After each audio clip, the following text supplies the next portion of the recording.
어제 한국은행이 두 번째로 0.25% 내리기 전에 한간의 전망은 한국은행이 자본 유출, 환율 등을 걱정해서 안 내리고 동결할 거다. 이렇게 예상했습니다. 그런데 금리가요, 어제 또 내렸어요. 그럼 한국은행 자체의 입장과 한간의 예측과 다르게 이런 행동을 했는가? 이 부분에 대해서요. 지금 한국은행이 성장률이 너무 추락을 하고 있어서 이제 나머지 자본 유출이나 환율 이런 걸 걱정할 때가 아니다. 그래서 나중에 한국은행이 금리 안 내렸다고 뒤집어 쓸까봐 나중에 어떻게 되든 내릴 수밖에 없다. 이렇게 간 겁니다. 겨우 2,500을 회복했던 이 코스닥이 또 오늘 무지하게 떨어지고 있어요. 그래서 지금 한국의 내수는 이제 회복 불능으로 드릴로 뚫어도 안 뚫릴 만큼 단단히 그냥 얼어붙었습니다. 자, 수출은 내년에 이 트럼프 변수로 미국과 중국의 수출이 지금 한 치 앞도 예상할 수 없을 정도로 이 퍼펙트 스톰적 상황이 지금 전개되고 있어요. 그래서 한국은행이 생각을 할 때 이런 연속적인 금리 인하를 하는 이유가 올해도 내년에도 1%대 저성장을 할 거라고 내다보면서 당분간 경제가 회복되는 게 불가능할 만큼 한국 경제를 둘러싼 상황이 악화되고 있다는 거예요. 자, 두 차례 연속 금융통화위원회를 열 때마다 금리를 내린 것은 2009년 이후 금융위기 이후 15년 9개월 만이라는 겁니다. 지금 그만큼 심각하고 아마 한국은행이 이제 애따 모르겠다. 나중에 우리 책임 덮어 쓰지 말자고 또 내릴 거라고 보고 있습니다. 자, 내수 부진이 장기화되면서 3분기 경제 성장률이 전기 대비 0.1이었죠. 자, 그런데 이게 이제 회복될 수 없는 구조적인 요인에 앞으로 가면 갈수록 한국 경제 불확실성과 하방 리스크가 더 커지면서 고환율, 가계부채, 집값 등이 여전히 불안한데 그래서 금리를 내리면 이런 것들이 문제가 되지만 한국은행은 우선순위를 경기 회복에 두고 금리를 내렸다는 거예요. 그런데 한국은행 또한 저성장이 고착화된다라는 부분을 경고를 했어요. 내년 성장, 내후년 성장이 1.9, 1.8이라고 해요. 자, 한국은행의 지금 전망이 이 정도라면 실제 내년이 되거나 내후년이 됐을 때는 이것보다도 훨씬 낮은 성장률을 기록할 거다. 자, 정부의 대응이 중요하다라고 말하고 있는데 솔직히 말하면 내수나 수출, 우리 기업의 구조 개혁을 할 수 있는 역량은 없다고 봅니다. 현재의 정부나 경제관료의 수준을 볼 때는요. 한국은행도 욕을 먹고 있는 게 완만히 성장할 거라고 이야기하면서 경제 관료들의 말만 믿고 경기 전망에 실패했다. 내가 맨날 한국은행 비판하면서 했던 거죠. 뒤늦게 한국은행이 경기가 가라앉는다 판단했다는데 한국은행의 이창용 총재나 금융통화위원회 전문가들이 과연 뒤늦게 가라앉는다고 생각을 했을까요? 천만의 말씀이에요. 지금 전문가라는 사람들이 성장이 더 꺾이기 전에 확장 재정 정책을 통해 가지고 공격적 부양을 해야 된다. 이렇게 말하는데 나는 경기 부양이 안 될 거라고 봅니다. 우리가 펌프 물을 갖다가 이렇게 낼 때 옛날에 보면 이 물을 부어야 계속 이렇게 움직여야 이제 물이 나오는 거죠. 지하수가요. 그런데 지금 한국 경제가 도대체 마중물을 얼마나 넣어야 회복될 건가? 마중물 아무리 많이 넣어도 회복 안 된다고 봅니다. 그렇다고 정부 예산 전체를 갖다가 경제 회복에다가 쓸 수도 없는 문제 아닙니까? 그러니까 솔직히 말하면 방법이 없다라고 저는 보여요. 통계청의 3분기 가계 동향 조사에서 4가구 중에 1가구가 가계부가 적자다. 그래서 자영업자 소득이 1.7% 뒷걸음을 치고 있다. 상하이 소득 격차가 5.7배까지 벌어졌고 양극화 해소가 시급한 상황이다. 이렇게 말을 하는데 과연 현 정권이 양극화의 해소에 수단이라도 있는가? 없다라는 겁니다. 그래서 대통령은 어디서 들은 게 있어서 양극화 해소하겠다 말을 하고 있지만은 양극화가 왜 발생했고 또 현재 경제가 얼마나 심각한 상황이고 양극화를 해소하기 위해서 저소득층의 소득이나 교육에서 지원을 해준다고 양극화가 해소될 거냐. 원래요, 경제가 어려워지면요, 잘 살던 사람은 그 속에서 조금 더 잘 살고 못 사는 사람은 대부분 더 못 살아져요.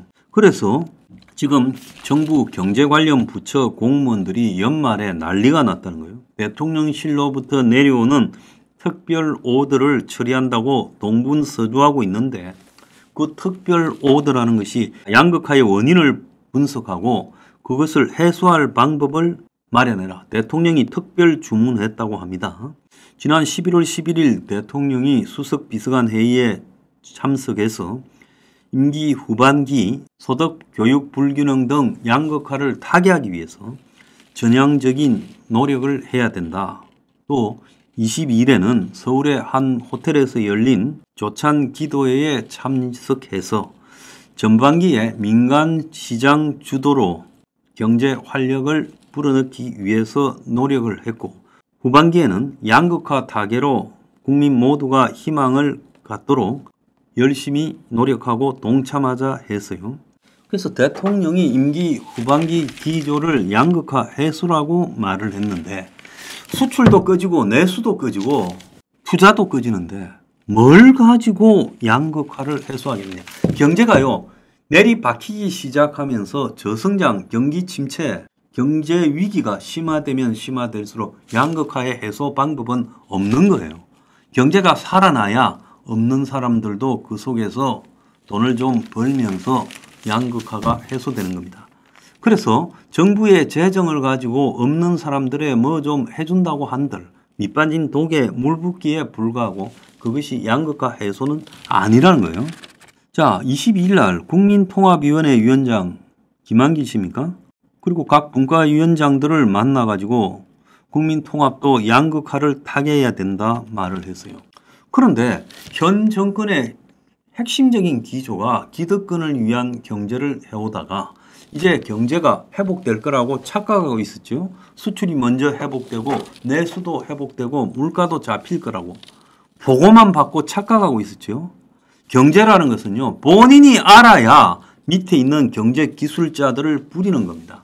근데 본인이 경제를 모르고요, 기술자들의 거짓말을 적당히 믿고 있다가 외부 요소, 중국의 리오프닝, 수출 성장 이런 것들만 믿고 있고 블랙버스트급 수출 성장이 있을 거다. 그래서 한국 경제가 성장할 거라고 낙관적인 전망을 한국 경제 책임자들이 얼마 전까지 했고 용산도 그걸 받아서 그대로 엎조렸잖아요. 그러니까 모른다는 거예요. 그럼 모르면 지금 양극화 해소라고 말을 해서 양극화 해소가 되는 것도 아니고 공무원들 보고 원인과 방법을 찾아라고 한다고 찾아지는 것도 아니라는 거예요. 기득권적인 경제 정책에 대한 스스로의 반성과 방향 전환이 있어야 되고 반성이 있으려면 알아야 되는 거예요. 알지를 못하는데 어떻게 반성이 있고 근본적인 방향 전환이 있겠어요? 공무원들이 현 정권의 대체적인 부동산 시장에 대한 접근은 이렇다. 부동산 가격 내려오는 걸 막는 데 있다. 그렇게 다 인식하고 있잖아요. 또 현 정권의 이 여러 가지 경제 정책이 대기업이 민간 고용을 창출하는 데 있다. 자, 그렇게 되잖아요. 그런데 공무원들이 어떻게 해요? 국가적 고용 창출을 말할 수 있겠어요? 그리고 공무원이 어떻게 해요? 자, 이럴 때일수록 생활 비용을 줄여서 그야말로 적은 비용으로 살아갈 수 있는 체제를 갖춰야 된다. 그러려면요, 플랫폼이나 각종 독과점 품목의 가격을 낮추는 쪽에 정부가 집중해야 된다. 예산이 낭비되고 있는 보육이나 요양 이런 부분에서 정부가 고용 창출이 될 수 있도록 주도해 가야 된다. 이런 말을 할 수 있겠습니까? 당장 돈을 막 풀어가지고 추경 20, 30조 편성해서 돈 나눠주자는 쪽으로 갈 수밖에 없다는 거예요. 또 기업의 이 구조 개선을 보면요, 대기업, 중소기업 양극화 해소를요, 대통령이 거의 말하지 않았어요. 공약에 한 번 들어가 있을 거예요.